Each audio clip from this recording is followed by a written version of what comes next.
تو میں اس پہ بارے میں زیادہ کھل کے بات بھی نہیں کر سکتا. لیکن یہ ایک بات ہے کہ جب یہ ہائی کورٹ میں جائے گی پھر وہاں پہ جائے, کیونکہ ہائی کورٹ آج کل بڑے ادب کے ساتھ کہہ رہا ہوں کہ بڑا ایکسٹرا آرڈنری ان کو ریلیف دے رہی ہے. جس چیز سے پہ یہ عدم اعتماد کرتے تھے وہ سب سے زیادہ ان کو ریلیف دے رہے ہیں آج کل. عامر فاروق صاحب, جی عامر فاروق صاحب, تو یہ بڑے خوش ہیں ان سے, اور جو بھی کیس جاتا ہے ان کا, تو اب پتہ نہیں یہ کب جاتے ہیں یا کب نہیں جانا, چونکہ فیصلہ تو لکھا گیا 10 صفحات کا سیشن جج صاحب نے, لیکن ابھی پتہ چلے گا وہاں پہ جا کے وٹ آر دیئر گراؤنڈز اور وٹ. لیکن میں سر اس میں انتہائی ادب اور احترام کے ساتھ آپ سے کہنا چاہتا ہوں کہ میں اس پہ زیادہ بات نہیں کرنا چاہتا. یہ بڑا ایک اسلامک پوائنٹ آف ویو ہے جس پہ مجھے ایک منٹ ذرا سن لیتے ہیں کہ عمر ایوب صاحب نے اس فیصلے کے بارے میں کیا کہا ہے.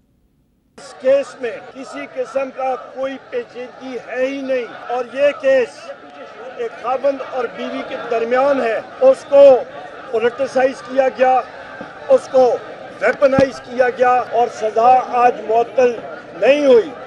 اس کو ہم لوگ انشاءاللہ تعالی ہائی کورٹ میں اپنے وکلاء کے ذریعے فل فور چیلنج کریں گے.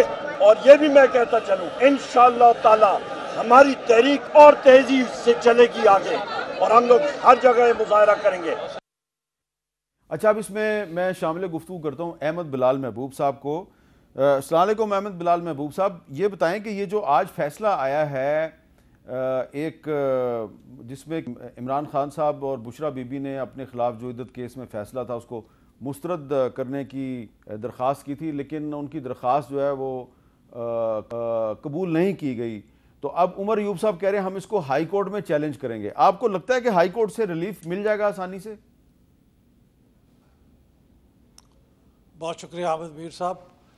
مجھے یہ تو پتہ نہیں ہے کہ ہائی کورٹ سے ریلیف ملے گا یا نہیں ملے گا, لیکن ایک تو بنیادی بات یہ ہے کہ اس کے اوپر جو اپیل ہے وہ تو عمران خان صاحب کے ہی وکلاء کریں گے, تحریک انصاف کا تو اس سے کوئی تعلق نہیں ہے.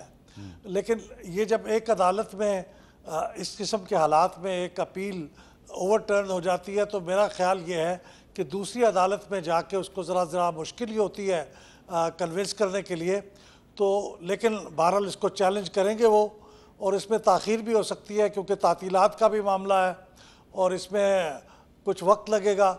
تو یہ امید تو بڑی تھی کہ اگر آج یہ اپیل منظور ہو جاتی تو ان کو کم از کم یہ اس کے بعد کوئی ایسا فیصلہ باقی نہ بچتا جس کی وجہ سے انہیں اندر رکھا جاتا.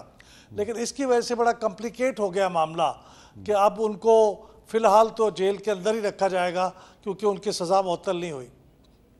اچھا, آپ کا اس میں شعیب شاہین صاحب کیا خیال ہے کہ اب بڑا اہم نقطہ ہے احمد بلال محبوب صاحب کا کہ عدالت کی چھٹیاں بھی آ رہی ہیں تو معاملہ جو ہے وہ کافی طوالت اختیار کرے گا. دیکھیں یہ ہے ضمانت کا کیس, یعنی جو سزا معطلی ہے تقریباً ضمانت کا کیس ہی ہوتا ہے. اب اس کے بعد تو فوری طور پر یہ لگ جائے گا, جس دن جمع ہوگا اگلے دن لگ جائے گا. اب اس کو عام طور پر چھٹیوں میں بھی جو ضمانت کے معاملات ہیں وہ چلتے ہیں. دوسرا 8 جولائی کو فائنل ہیئرنگ بھی اس کی لگی ہوئی ہے اس اپیل کی. اب اگر اپیل ایکسیپٹ ہو گئی تو پھر تو یہ جو انٹرم آرڈر ہے یا یہ جو شارٹ آرڈر ہے یہ ویسے ہی مرج ہو جائے گا, اس میں اس کی کوئی حیثیت ہی نہیں رہے گی. ہمیں امید ہے کہ انشاءاللہ یہ کیس زیادہ عرصے کے لیے چل نہیں پائے گا اس کی, کیونکہ میں معذرت کے ساتھ افسوس سے مجھے کہنا پڑتا ہے کہ ہمارا مخالف اتنا چھوٹا ہے, اتنا مین قسم کی حرکتیں کر رہا ہے کہ میاں بی بی کے ایک پاک شرعی رشتے کے اندر رکھنا ڈال کے اس طرح کے مقدمے بنا رہا ہے. بھائی آپ نے اگر 203 مقدمات ہمارے خلاف بنا ہی دیے ہیں تو 204 بنا لیتے اگر آپ نے جعلی مقدمے ہی بھگتنا. یہ سزا جس قانون کے تحت دی گئی ہے جو سیکشن ہے وہ کیا ہے؟ وہ یہ کہتا ہے کہ میاں یا بی بی کوئی کسی کو دھوکہ دے, وہ ایکچولی میاں نہ ہو, کہے جی میں اس کا میاں ہوں, یا بیوی ہے جو اس کی بیوی ہو نہ لیکن وہ اس کو دھوکہ دے کہے جی میں یا تو بیوی خاوند کے خلاف کرے گی یا خاوند بیوی کے خلاف, یہ بات ہوتی ہے. اب دونوں نے کس کو دھوکہ دیا ہے مجھے یہ بتا دیں, دھوکہ کس کو دیا ہے؟ ایک دوسرے کو. یہ ہے پرچہ, یہ ایک دوسرے کو دھوکہ دیا ہے. اور خاور ملیکہ جو 6 سال تعریفیں کرتا رہا اور گھر بیٹھا رہا, جب اس کو پہلے کڈنیپ کیا اس کے بعد اس کو پرچے ڈالے اور مشکوک انداز میں اس کی ضمانت کرائے گی, اگلے دن آتا ہے آ کر کے مقدمہ کرتا ہے. بات یہ ہے کہ اس طریقے سے اس طرح کی حرکتیں کر کے ہم پہلے ہی پاکستان کو بدنام کر چکے ہیں.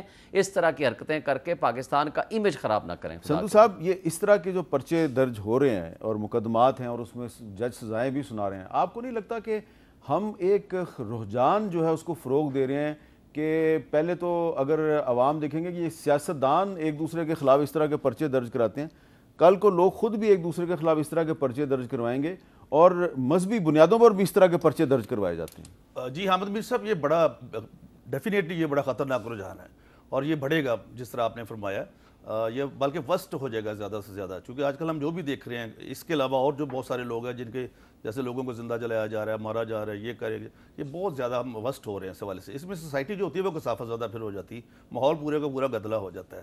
لیکن میں دوبارہ یہ پھر کہنا چاہتا ہوں کہ یہ خاور بانی کا اس کے اپنے ہسبینڈ، سابقہ ہسبینڈ نے کیس اس پہ دائر کیا ہے، میاں بیوی ایک دوسرے کا لباس ہوتے ہیں، کیا اس کو بھی شاید نہ؟ یہ آپ کی بات درست ہے، لیکن اس میں سوال یہ پیدا ہوتا ہے، اور یہ عام آدمی کا سوال ہے کہ یہ خاور مانیکا صاحب ہیں جی، جب عمران خان صاحب وزیر اعظم تھے اور اس وقت ان کی سابقہ بیگم صاحبہ جب خاتون اول تھیں، تو اس وقت انہوں نے یہ اس طرح کا کوئی کیس کیوں نہیں کیا؟ اور اس وقت انہوں نے ایک ویڈیو بیان جاری کیا تھا اور اس میں جو الفاظ استعمال کیے تھے اپنی سابقہ بیوی کی تعریف میں، اس کو کہتے ہیں زمین و آسمان کے کلابے ملانا۔ لیکن جیسے عمران خان صاحب حکومت سے گئے تو خاور مانیکا صاحب کو اچانک یاد آیا کہ اوہ ہو، میرے ساتھ تو بڑی زیادتی ہو گئی ہے۔